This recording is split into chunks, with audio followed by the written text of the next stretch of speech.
So, hello, and welcome to the first ever episode of the podcast without a name so far. We've got it down to a couple of names. Chances are, by the time this is online, we'll have picked a name. I certainly hope so. But right now, there's some issues with the name. So, anyways, I'm Brady. I'm Peter. And we're going to do a podcast about movies. We're both big movie fans and are arrogant enough to think that the internet needs a little bit more of us. So hopefully you all feel the same way. So, yeah, we're going to start out by talking about the movies that we've seen this week, whether we liked them, whether we didn't like them, if we recommend them, if we don't, stuff like that. So what did you watch this week, Pete? Okay. So I didn't watch it for the first time, but I watched a repeat view of a Tarantino movie, Django Unchained. Okay. And I know you're a little unexposed to the world of Tarantino. I have never seen a Quentin Tarantino film. That's okay. That's not for everyone and not for the weak of stomach. Is it like, are they gory? Like, what's the... Yeah, amongst other things. Okay. But I rewatched it this past week, and like all his films, they've got a good, compelling soundtrack, story, characters, and He uses Samuel L. Jackson a lot, right? he uses quite a few actors repeatedly. Throughout different movies. Okay. Yes, Lots but of directors. Samuel Jackson is in this movie, and he's in a few others Right. as well. And Jamie Foxx is the lead, right? That's okay. Yeah. So, good movie? Yeah, I mean, I remembered it a little more fondly after the reviewing, or after watching it again.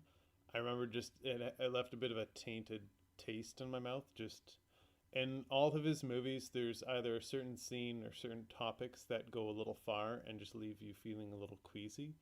So whether it's like like painting a picture of the historical time, or something that's happening or portrayed with the characters, he usually takes like one thing or an aspect or a theme and just takes it a bit too far, that you're just feeling, whether it's language like words or actual physical actions or occurrences that go on. So I remembered it a little more fondly after viewing it. It wasn't such a fond movie. Right. It's a little depressing in some ways. So, now... But it's interesting. Am I right in my understanding that is it a sequel? No. Okay. It's just standalone. I don't know where I got that from. Yeah. There's a Django movie there's the animated one with the chameleon in the desert, but that's completely I think it's unrelated. pronounced differently, but I know the one it has like Johnny Depp. Johnny Depp's. Yeah, it was a big it was a big ordeal because it was entirely motion captured. Oh. So everything you see in the movie was acted out in person. Really? And then they used cameras and animated it within a virtual space. It's really neat the way they did that. Okay, I've seen that movie and I didn't know any of that. Yeah, it's cool. So my movies this week are so I've recently been rewatching all of the Terminator films. Culminating in, I hadn't seen Terminator Genesis yet. And so I watched that a couple days ago. Not crazy about it. And sorry, what year was that one from? Ish. I think it was 2017. So Okay. it's very recent. Very recent. And they play with the continuity a bit. I went and looked online, and it's not a sequel, it's not a remake, it's not like, they were really kind of loosey-goosey with the continuity, and as a result were kind of loosey-goosey with what they were calling the film. Okay. Very excited that I don't know if so James Cameron, who directed the first two, Right. He's made a few movies, I think. yes, he's coming back to do another Terminator film. Okay.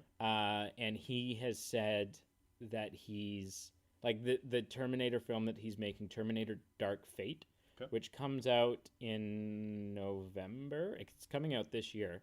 And it is a sequel.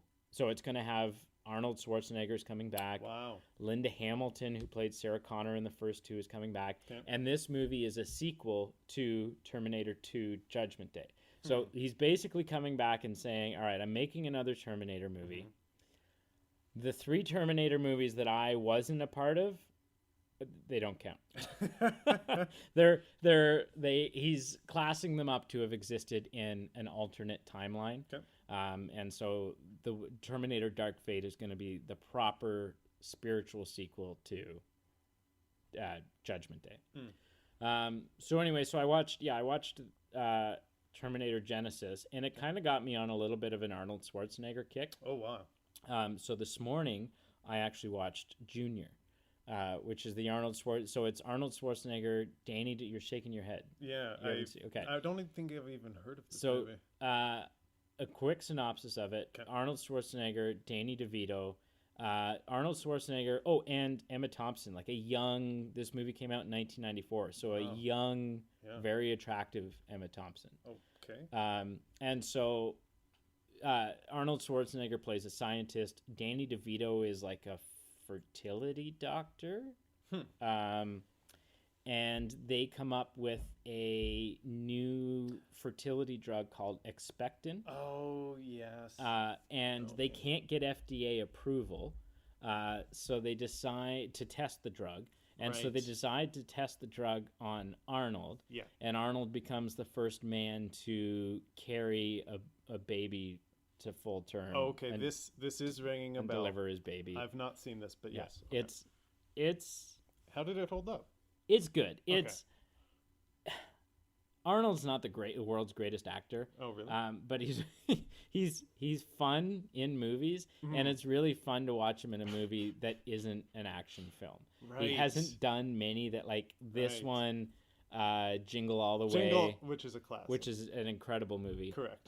So most of his movies are ridiculous, over the top action films, right? And so it's really, really nice to see him in something that's there are some absolutely ridiculous, over the top. I can't believe they got Arnold to do this kind of moments in the movie, and it just makes it absolutely worthwhile. So I would 100% recommend Junior. Okay. So. Wow. Yeah. There you go. So that does it for that. So if you pay attention to the news, if you have a YouTube account or a Facebook account or Twitter or have the internet, okay. Chances are that you have seen a topic blowing up this week regarding the new casting of Warner Brothers Batman. The last couple of films that we've got that have had Batman appear in them, we've had Ben Affleck play Batman, and I think he's done a really, really good job. He's probably my favorite Batman since Michael Keaton. Wow. Okay. I mean, yeah, it mixed into that lot was George Clooney and Val Kilmer. So there's some slim pickings. Christian Bale's in there. I'm not a big. So I really, really, really like Batman. Okay. I'm not a big fan of the Christopher Nolan Batman movies, but we'll do a whole separate episode on Batman in cinema, and we'll dive into that then. Okay. So to make a long story short, about a year and a half ago, speculation began that Ben Affleck was done as Batman. Ben Affleck denied it. Okay. And Warner Brothers denied it. And then at Comic-Con, Ben Affleck showed up on stage at Comic-Con, kind of this whole, no, I love Batman. I'm going to be Batman forever. I think he actually said, I'm going to be Batman forever. Till the day I die. And then probably 2 months ago, Warner Brothers comes out with the official statement that Ben Affleck is done. Interesting. So basically, you called our bluff. Now we're willing to admit it. Your move. I'm not surprised that Ben Affleck's leaving. The DCEU has had it's been pretty notorious for just issues with the studio meddling too much in a project, getting the directors have left. Ben Affleck was like 5 years ago. It was announced that Ben Affleck was going to direct and star in a Batman movie, um, and then he wasn't going to direct it anymore, but he was still going to star in it. And Matt Reeves was going to direct. It's been a big mess. So I'm not surprised that he's leaving. But Ben Affleck leaving as Batman leaves the question on the table of, well, who's going to play the Caped Crusader next? Right. And you may or may not have seen on the internet, we're down to two Candidates. Yeah. One of them seems to be a front runner over the other. And it's really interesting. So one of the front runners, or one of the candidates, and neither of them, to the layperson, may or may not scream Batman. Oh yeah, material. Totally not people who I would have like. Right. If you'd asked me several weeks ago who should play Batman next, in your opinion, these are not names that I would have thought of. Right. So the first one to mention is Nicholas Hoult. So Nicholas Hoult has been in a bunch of things. He was in Mad Max, I believe. Apparently. Jack the Giant Slayer. He's just recently been in Tolkien. Oh, yeah. Which is the biopic about the author of the Lord of the Rings series. Does he actually play Tolkien? He does. Okay. Yeah. But probably most famously, he is known as playing Beast in the X-Men franchise. Not the Patrick Stewart continuity that had Kelsey Grammer playing Beast. Yes. Okay. But the younger 1960s, 1970s James McAvoy as Professor X. Right. That Beast is Nicholas Hoult. Okay. The other one is Robert Pattinson. The one and only. The one and only Robert Pattinson. Right. And there seems to be, the rumors all seem to be suggesting that he is the front runner. Which I'm surprised by. I'm not. No. But I want to hear your opinion of this first. I want to hear what you think about the idea of Robert Pattinson playing the next Batman. Well, specifically, I can envision it a little bit more, just because I don't have a lot of experience viewing Nicholas Hoult in movies. I've seen the movies that he's been in. I've just forgotten him altogether. Okay. Right. Not to say anything about his acting. I just can't really get kind of a baseline for him. Not that I can with Robert Pattinson either, as in a Batman role, but I just have his kind of filmography kind of list here, and he is in a diverse kind of array of just polar opposite kind of movies and roles. So at least maybe he's got the baseline skills to kind of handle something like this. I don't know. You also haven't seen, like you were saying earlier, the only Batman films you've really watched is the Christopher Nolan ones. Right. So I said the only ones that I've seen are the best ones, the Christopher Nolan ones. The best ones. Right. Okay. Well, we'll get into that. We'll get into that in the future. So that's your opinion. You don't really know. Yeah. No. I would no. Okay. Well, so as previously stated, I adore Batman. Pretty much everything about him. Okay. And I am 100% positively pro Robert Pattinson playing Batman. That is a statement. So there's a couple of things. Right now, there's people all over the internet who are very upset, who are saying things like, well, I'm not going to go see the new Batman movie. Which is a lie. Yes, you are. Yes, you are. That's a lie. You're a liar. People who are saying, oh, I don't want a sparkly vampire to play Batman. He ruined he ruined the role of Edward Cullen, and he's terrible. He's an awful actor. The people who are saying this, for the most part, fall into one of a few categories. Sure. Either A, you have only ever seen Robert Pattinson in the Twilight films. Right. In which case, sure. It was early on in his career. Yep. He didn't write the script. No. He didn't direct the film. Sure. And he wasn't, his portrayal, I haven't read the books, Okay. but from what I understand, his portrayal, whether that was a decisions that he had made or the way that he was directed, wasn't really what everyone was kind of hoping for. Okay. So, category 1, people who are whining and complaining right now, Mm-hmm. like a bunch of babies, either A, have only ever seen Robert Pattinson in Twilight, Mm-hmm. or B, haven't even seen him in Twilight, Right. but hating Twilight Right. is the cool thing to do. Right. And the reputation that comes with him being in Twilight. Right. Yeah. That ooh, he sparkles, Mhm. right? Mm-hmm.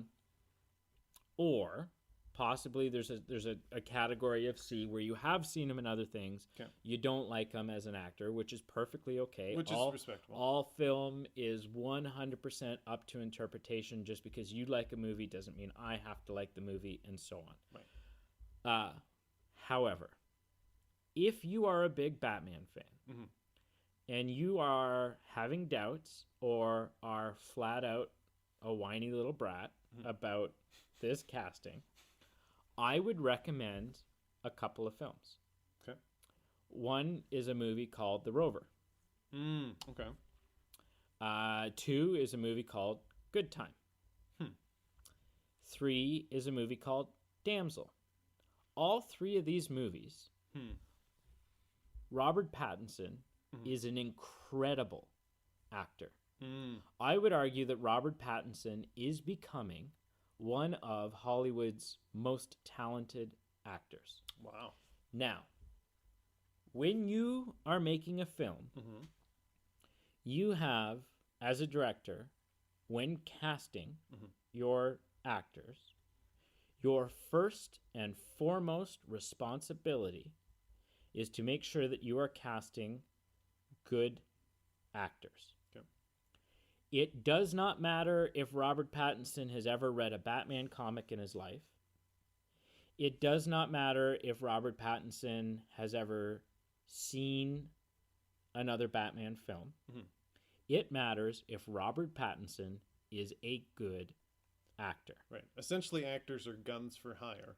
Absolutely. Whether doesn't matter their history. It's just, are you capable of the job? Are you a good actor? Yeah. And Robert Pattinson is a good actor. He's becoming an incredible actor. Okay. He's built.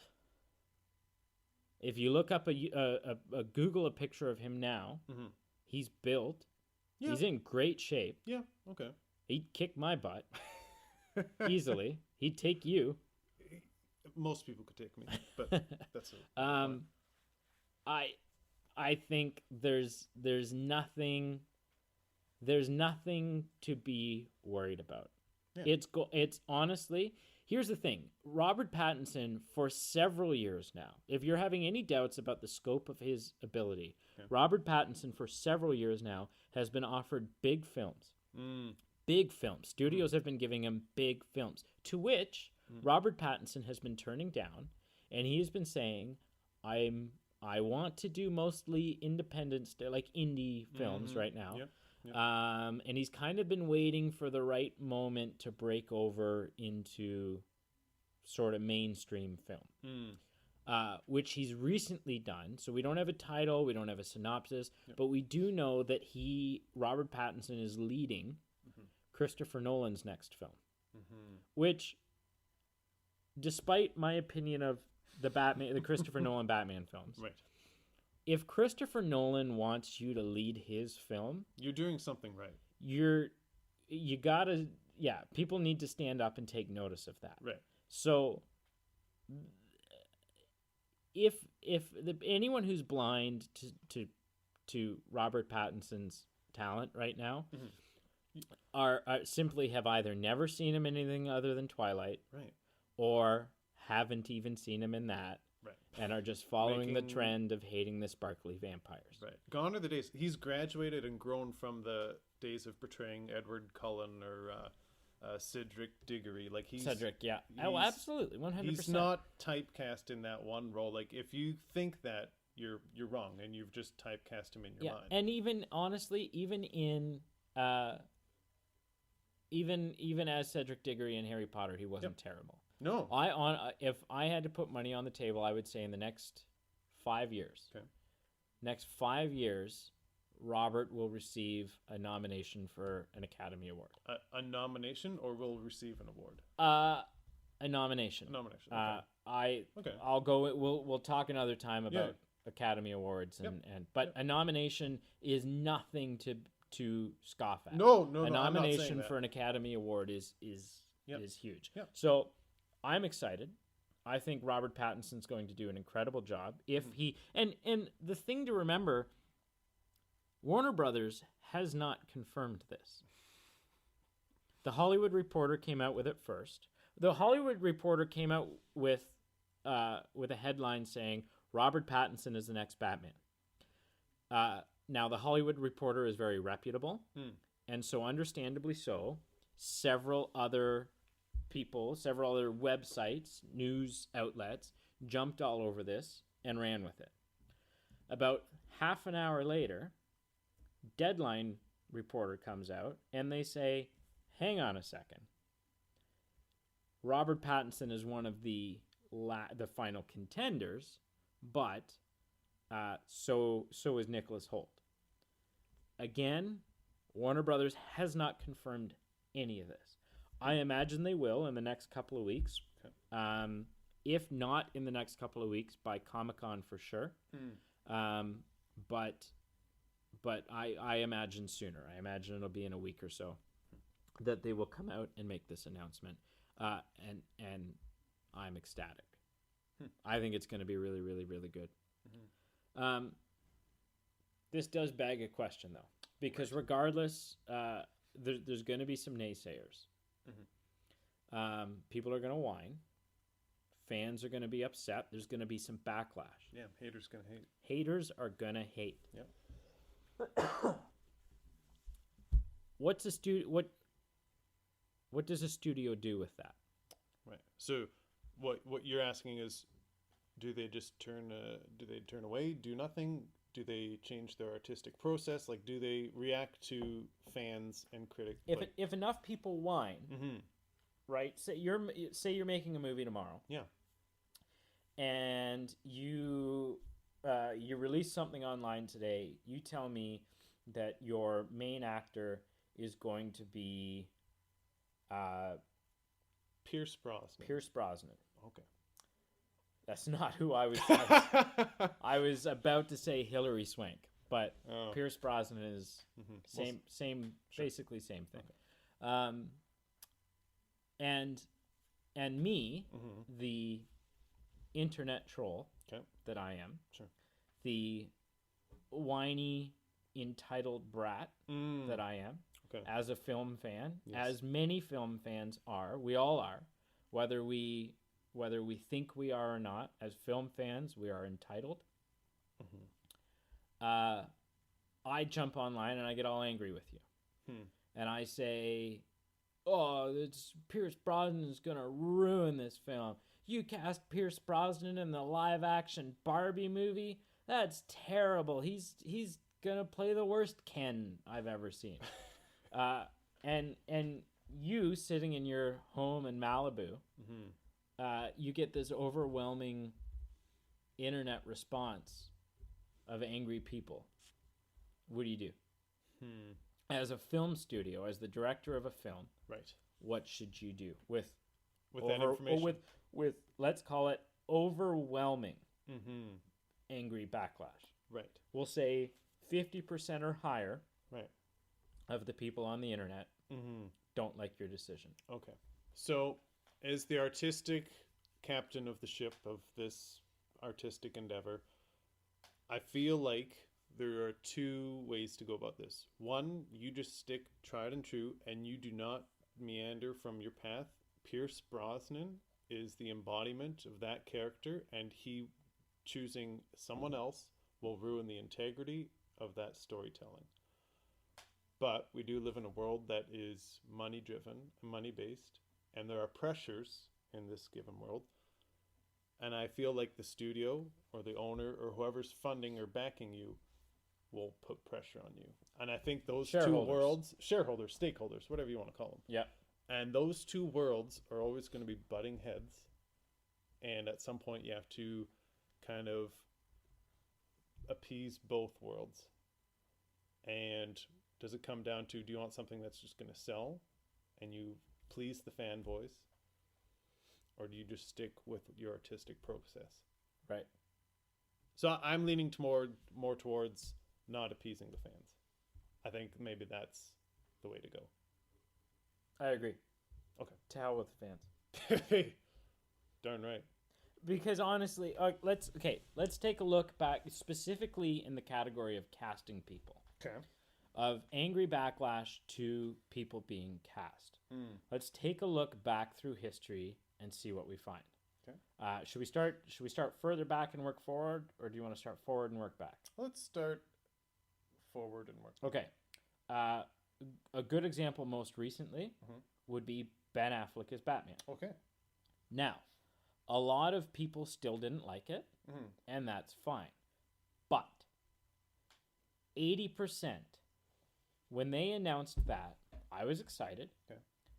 80% of people, and everyone's going back on this now, and everyone's saying, no, I knew he was going to be great from the start. Sorry, are you actually drawing a stat, or are you making up a stat? I'm making up a stat. Sorry, I'm totally all the power to you. It it. sounds really credible. But the majority of people, yes, yeah, were really upset. Oh, Ben Affleck! Ben Affleck doesn't know anything about comics. Ben Affleck is a big comic book fan, by the way. Oh, really? Well, he was in Daredevil, and he ruined Daredevil, and Daredevil was awful, and he's got a Brooklyn accent, and this, that, which, okay, hello, he's an actor. Tom Holland, the guy that plays Spider-Man, is English. Yeah. Hugh Jackman is Australian.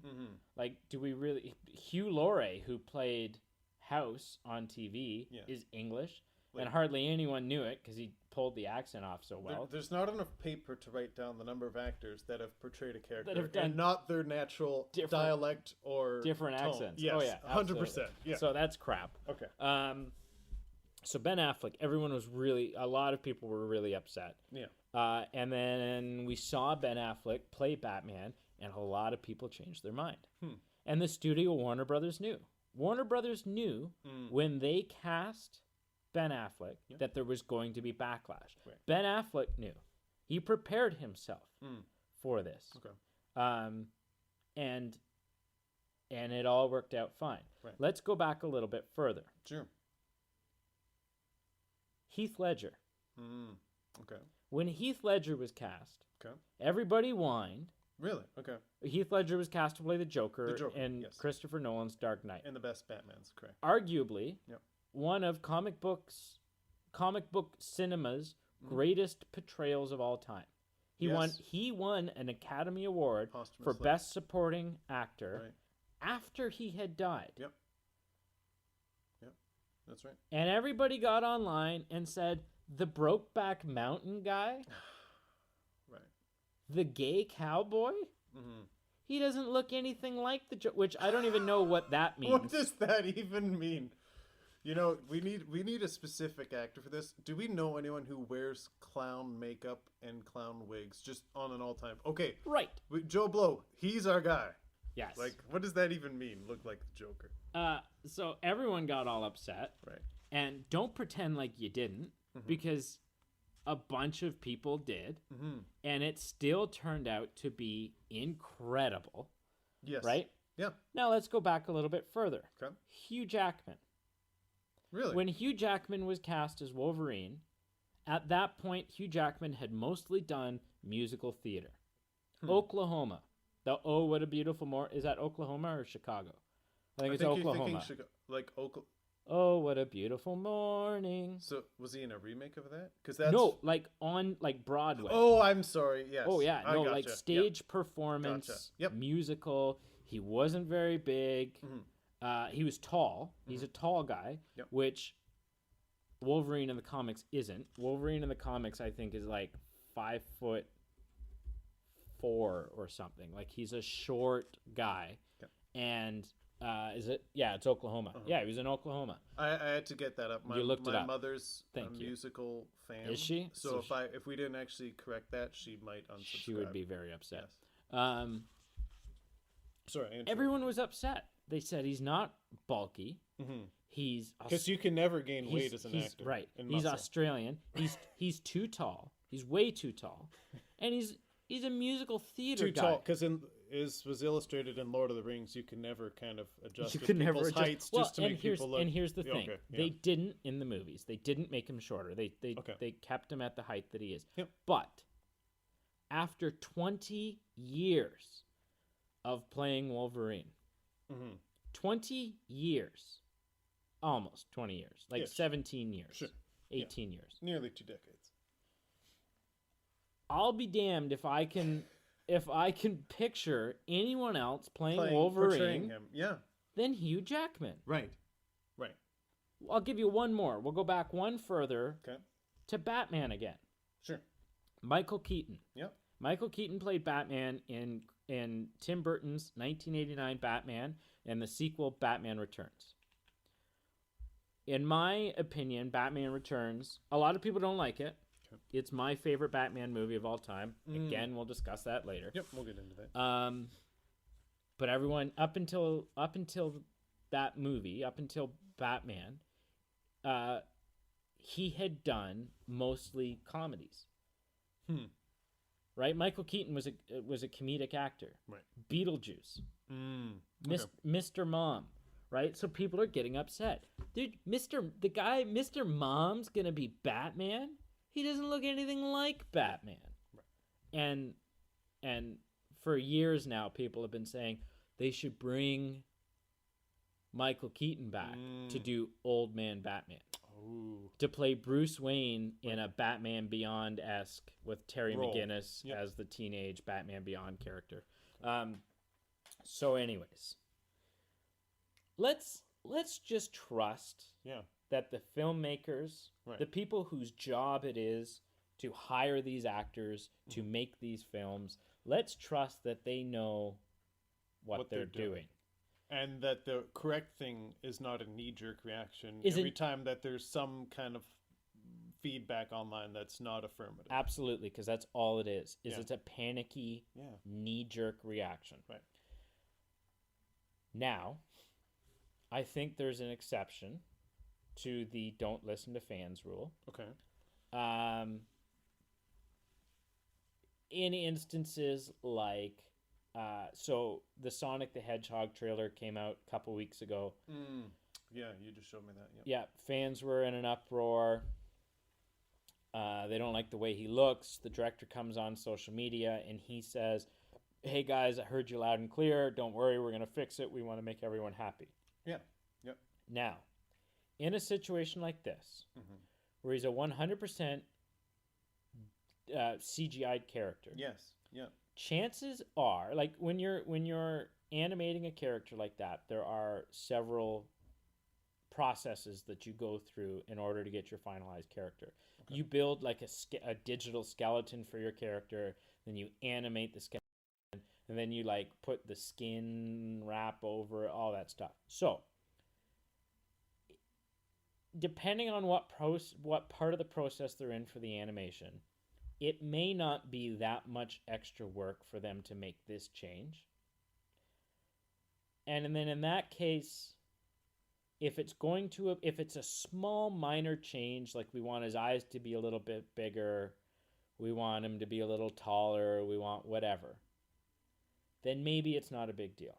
If it's not going to cost the studio much more money, it's not going to take much more time, and it's not recasting an actor or changing a story, a premise or a plot point. It's not the studio taking the hands of the director and limiting what he can do. Right. It's just small it's saying, modifications. Hey, stylistically, maybe we overshot this a little. Yeah. Then maybe that's not such a big deal. No. The one other example I would say was Deadpool.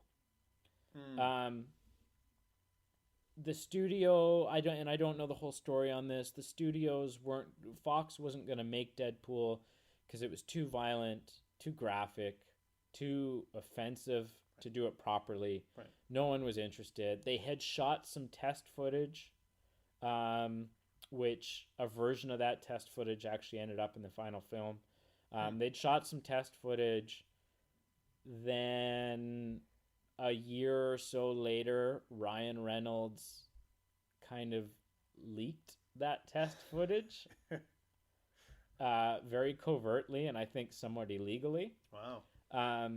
And the fan reaction, the demand for a Deadpool movie was huge. Okay. And enough to convince the studio to make. But that's maybe not apples to apples. No, that's it's a little bit different. It's But a demand. It's fans saying, Yeah. no, please make this movie. We'll come see it. We promise.